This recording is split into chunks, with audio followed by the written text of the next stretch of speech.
So how'd you get the name Dookie for the album? It's like, shit. Oh, okay. Because we use that. Caca, poo-poo. Right. Shit.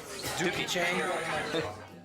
In the early 90s, in the weeds of the grunge movement and the rise of alternative rock, a little-known punk band from Berkeley, California were busy playing any gig they could get their hands on, be it in a venue to 4 people in Europe, in someone's back garden, or in a local high school.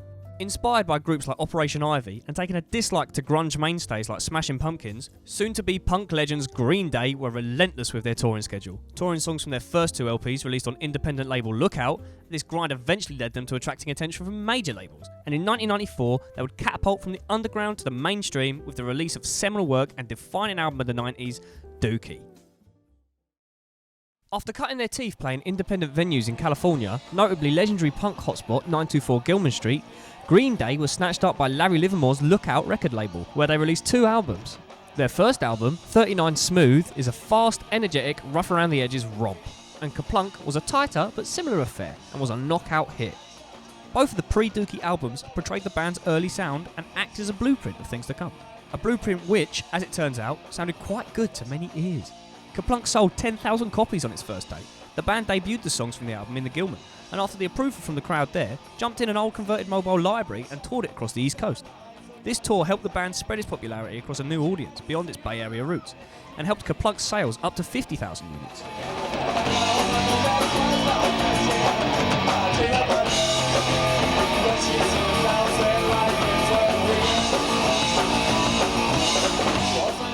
The band was beginning to grow, and it was beginning to grow a lot. Lots of buzz was being generated, and as a result, big labels came knocking, which the boys ignored at first. In an interview with Rolling Stone, Billy Joe says this about this period. I remember Larry Livermore saying there were majors calling him. We ignored it. We didn't know what it meant. We thought it was prank calls. But eventually the group changed their tune. After being approached by many labels like Sony, Geffen, Interscope and more, the band signed to Reprise after being impressed with producer Rob Cavallo's work with the Muffs. If you listen to the Muffs, it's clear you can hear what Green Day were getting at.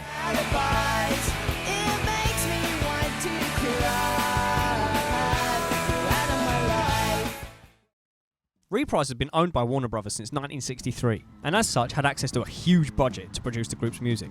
Green Day received a $225,000 advance on signing to Reprise, which, considering the budget of the previous records, was a great change of pace.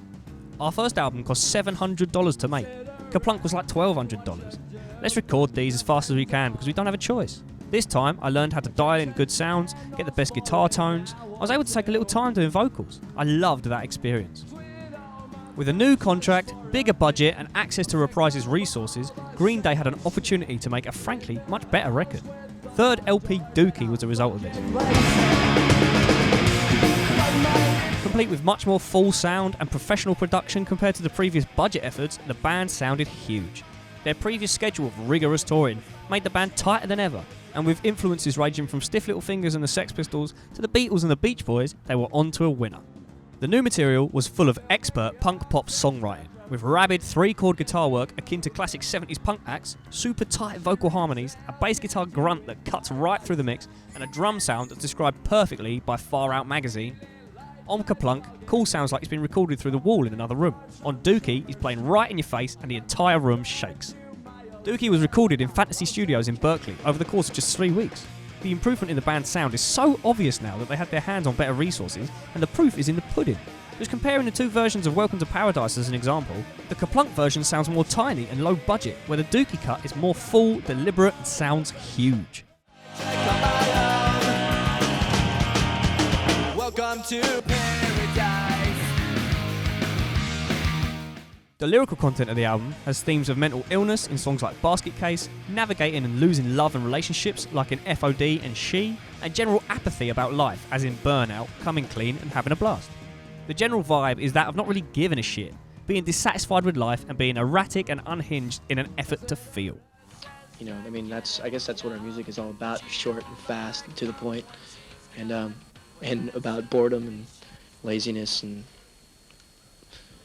apathy rules. Fuck everybody. In my opinion, Dookie is considered one of the defining albums of the 90s. It basically spawned pop punk as a genre, inspiring the likes of Blink-182, Fall Out Boy and the rest, and their combination of classic punk vibes and pop sensibilities created what some call a masterpiece. In a fan poll conducted by Alternative Press, Dookie was voted the clear winner of the best Green Day album. Kerrang describes it as an album that set the standard for pop punk to aspire. The BBC's review says if you're looking for 40 minutes full of punk attitude, tunes and biting lyrics, you won't find much better than this.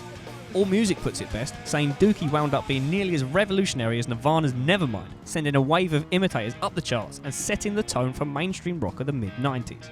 However, the punks that Green Day appealed to originally were not happy with the band's evolution. DIY punk types, as it turns out, are not massive fans of major labels, and the term sellout was thrown around a lot. The band's previously established fan base had turned, and as a result, when playing a show at their usual haunt, the Gilman, nobody showed up. This was their last gig there for some time, and soon after, the band was banned from playing the venue, the ban has since been lifted. On Spin's top album of the 90s list, where Dookie came 53rd, Billy Joe says, "I couldn't go back to the punk scene. Whether we were the biggest success in the world or the biggest failure, the only thing I could do was get on my bike and go forward." The biggest winner of Dookie is a song we're all familiar with. Do you have the time to listen to me whine about nothing and everything? Basket Case is Dookie's biggest single and Green Day's biggest hit, with more streams than even 2004's American Idiot, which is no easy feat. Basket Case is a sort of autobiographical tale of Billy's mental state, as he was living with a panic disorder, undiagnosed for years, and thought he was going mental. The song's composition follows a pop standard of using the chords from Bash Chappelle's Canon in a punk context. The intro of just vocals and guitar allow the rest of the band to have a huge impact as they jump in towards the end of the first section, when Billy cries.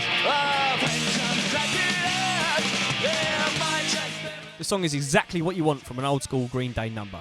Up-tempo, ripping guitars, erratic drums, all in a neat 3-minute package of perfect punk pop songwriting. Accompanying the song is an iconic music video. Set in the Agnews Developmental Centre, then known as the Agnews Insane Asylum, the group is shown to be patients at the institution, interlaced with footage of their performance for the other patients of the asylum. It was Trey's idea to record in an asylum. Inside they found a host of strange stuff, like old dentistry equipment and shock treatment equipment. The video had super weird saturated colours throughout, which as it turns out is because the video was filmed in black and white, and colour was added in post to create this juicy saturated look, which adds to the vibes of drug use and mental instability. For this video, the band scored 5 nominations at the VMAs, including Video of the Year and Breakthrough Video. Anecdotally, you might deduce that the band is slowly getting sick of their number one hit, which is fair enough. They're basically forced to play it at every show they perform. That'd be enough to drive anyone a bit mad. Far Out magazine published a piece where Billy says he feels as though that version of him who wrote that song basically no longer exists, and the song is owned by the fans now that relate more to it. Also, in the famous 1 fucking Minutes fiasco in 2004, he stops the band midway through Basket Case. Fuck this shit. I'm gonna play a fucking new song. Fuck this shit. Despite the song's monumental status today, it was not an instant success. Louder Sound explains that the song peaked at 55 in the UK before sinking down into obscurity, while Dookie hovered at about 141 in the US album charts. It was only after a lot of airtime on MTV that the song earned a re-release and subsequently hit number 13 in the UK charts, helping solidify the group's presence on either side of the Atlantic. However, it's fair to say there was one legendary gig that really helped the band's name get pushed from the shadows into the spotlight. One messy, chaotic gig, Woodstock 1994.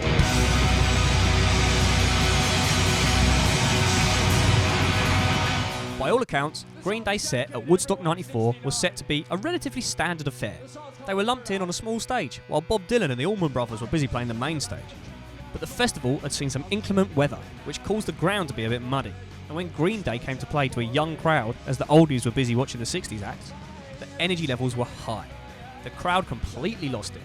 Mud and grass was thrown everywhere, Billy dropped his kegs and mooned the crowd, got into a fight. Story goes a security guard mistook Mike thinking he was a crowd invader and tackled him, knocking out his front teeth. Recalling the gig, Billy told the LA Times, "Went there with really low expectations and came out overwhelmed. It was the closest thing to chaos and complete anarchy that I've ever seen in my whole life."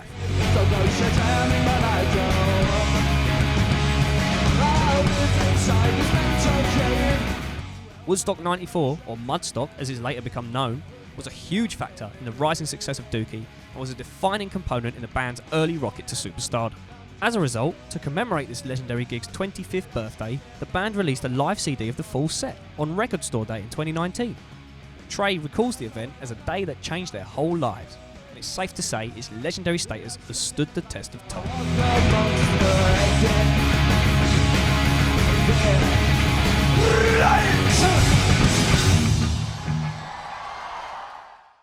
Dookie serves as a snapshot in time for Green Day. Still raw and energetic, but with a major label's budget, they had lightning in a bottle. The result of this is arguably the group's best project, with poppy hooks, massive sound, especially considering the three-piece makeup of the band, with an award-winning music video, a Woodstock performance for the history books, and the arguable birth, or at least the popularisation of, a genre. I might not get any credibility with some hardcore punks for saying so, but Dookie is a timeless classic.